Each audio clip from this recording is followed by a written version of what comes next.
Recently, I found two pairs of leggings from the bottom of my closet. One was white, and the other one is the one that you're looking at. I transformed the white one into a milkmaid top, and I'm going to transform this one into a lettuce hem top. I started by seam ripping the inner leg seam of the leggings. That way, I can open them up and look at the amount of fabric that I have. Once they are seam ripped, I folded them in such a way that the opened up seams which were at the middle now come at the sides. The leggings would now look like a skirt with slits at the sides.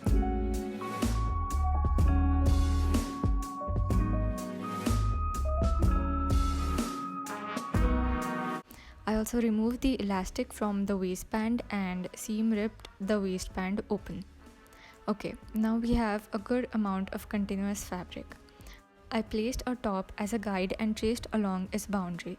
The bottom of the top is towards the waistband and the top is towards the leg part of the leggings. My material is pretty stretchy, which makes it perfect when opting for a lettuce hem. To ensure that our top fits us, choose the right size of leggings. You may want to size up.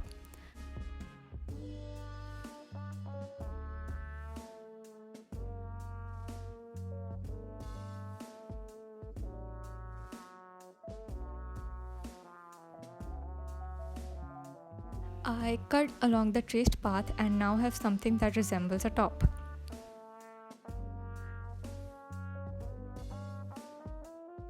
From the cutout material, I'm going to cut out my sleeves.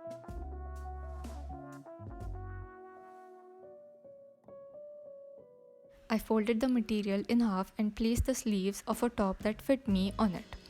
Then I pinned the curve of the sleeves on my material.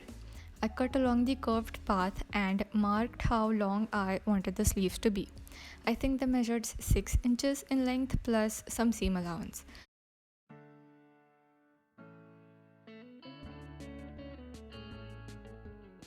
Once the sleeves are cut, I placed them on one armhole and started pinning the sleeve onto one side of the fabric. After pinning one side, I began pinning the other side when I realized that if I first stitched the shoulder parts, it would make pinning the sleeves much easier. So I stitched along the shoulder pins.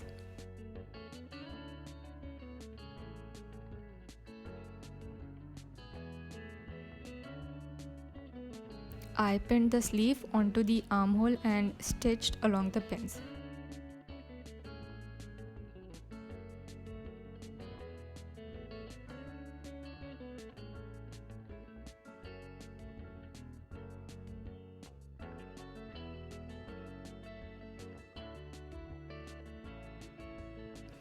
Repeat the same process for the other sleeve.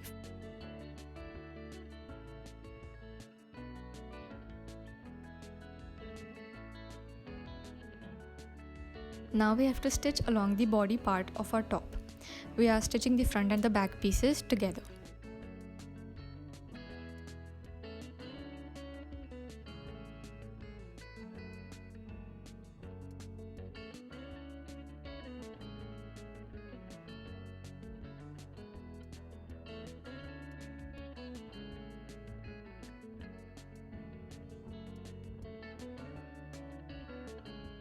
I tried this top on, and at this point it was way too tight along the shoulders and the chest.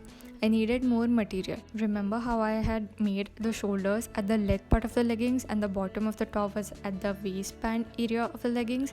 The leg part is less wider than the waist part.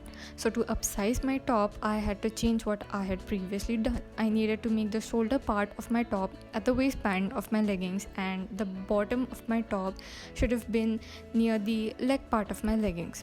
Basically, where there were shoulders, there would be bottom of my top, and where the bottom of my top was, over there we are going to have our shoulders. The direction is reversed in short. So I began seam ripping the shoulders, sleeves and everything that I had been working on so far, except the two vertical side edges, as they don't need to be changed. I felt like I was going backwards. My morale was down. I ate a lot of junk food and watched a lot of TV to boost it. Now I had to cut out the shoulder part because it tapers in and would look weird if it was at the bottom of my top. I marked where my new bottom would be and marked where my new sleeves and new neckline would be. So the problem I have is with these weird stitches that run at the waist. We have one that's running horizontally and one which is running vertically. I would cut my sleeves in such a way that the little vertical one is not a part of the top, and for the big horizontal one, I don't have a plan right now. I'll figure it out later. I folded the top in half and cut along the marked lines to get rid of the extra fabric. This time I remembered that I should stitch the shoulder parts first, so that's what I did. Then I attached my sleeves to the armholes and stitched them. I attached the sleeves right sides together and zigzag stitched them. I love zigzag stitching. It works in not forming bumps in stretchy fabrics like this one. I was particularly happy when I found out that the zigzag stitch is used for forming the lettuce hem.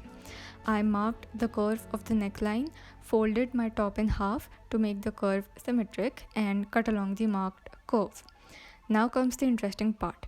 To form the lettuce hem, you need to place your fabric on your sewing machine in such a way that the needle goes outside the fabric for one part of the zigzag stitch and then goes inside the fabric for the other part of the zigzag stitch. You zig on the outside and zag in the inside. I did this with some fabric folded in and stretch the fabric as you sew. Stretch a lot, don't let go. And this is the fun part. Generally, you don't want to stretch your fabric as you sew it because it causes bumps, but this time you get to do that. There's hardly any way you can go wrong with this.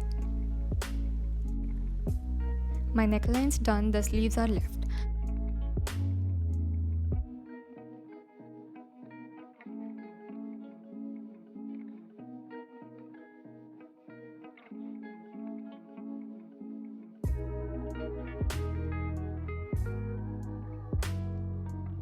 I marked where I wanted to cut the top at the bottom. I folded some fabric from the top as a guide for cutting a straight horizontal line and attempted to cut a straight horizontal line. Then I lettuce hemmed it as well.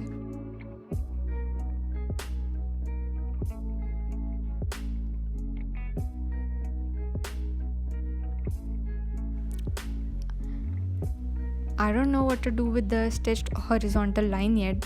The bottom is lettuce hemmed and it looks good.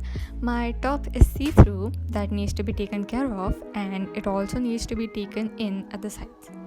So I'm bringing in the top, which is the same color as my lettuce hem top, and I'm going to use this as an inner lining for my lettuce hem top.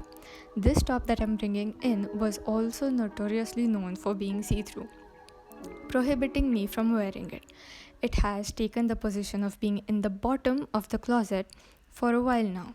You see, the bottom of the closet is the worst place to be for any clothing item. The lettuce hem top doesn't want to go there, but he will. I don't want him to, but he will, unless he decides to change himself by not being see-through and by not making me feel self-conscious every time I put him on. To get him to the top of the closet, the prestigious place where every clothing item dreams to be at, I have to cut the other yellow guy. Remember, he's making a brave sacrifice, sacrificing his own life and saving the lettuce hem top from going down. He is the real hero today. He will be remembered. I am going to stitch him just below the horizontal stitch line along the armhole and along the sides. For the armhole, I'm going to stitch him with the excess fabric where the armhole and sleeves are stitched. By stitching on the excess fabric and not onto the main fabric, there would be no visible stitching lines on the outside. They would only be on the inside, and the inside is gonna look like a mess, but it's okay. I cut the rest of the yellow top and kept only the portion that is going to be attached to this top. I pinned everything in place and stitched all along.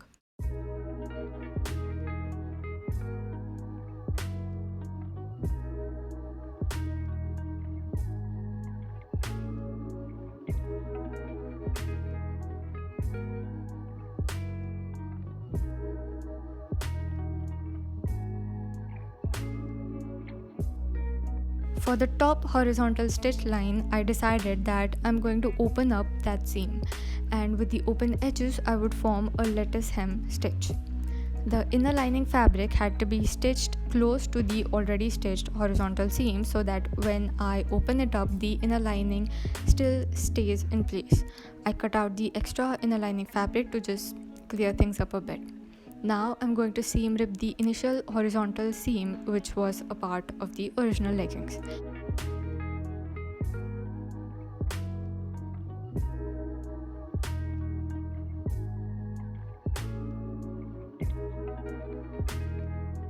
There's a big hole in my top. I cannot let the sacrifice of the poor yellow top go to waste. This lettuce hem idea has to work. I placed the two open edges wrong size together and lettuce hemmed them.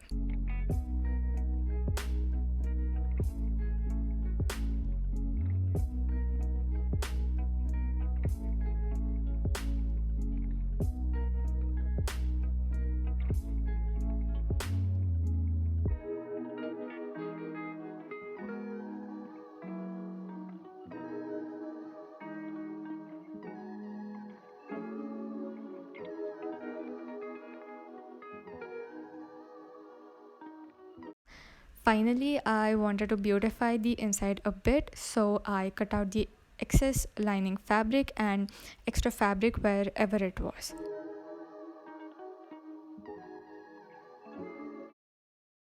And the top is ready. I like the lattice hem where the big horizontal seam was. The shape of my armholes is a bit weird, but the lattice hem turns the attention away from that. This top is never going to the bottom of the closet, that's for sure.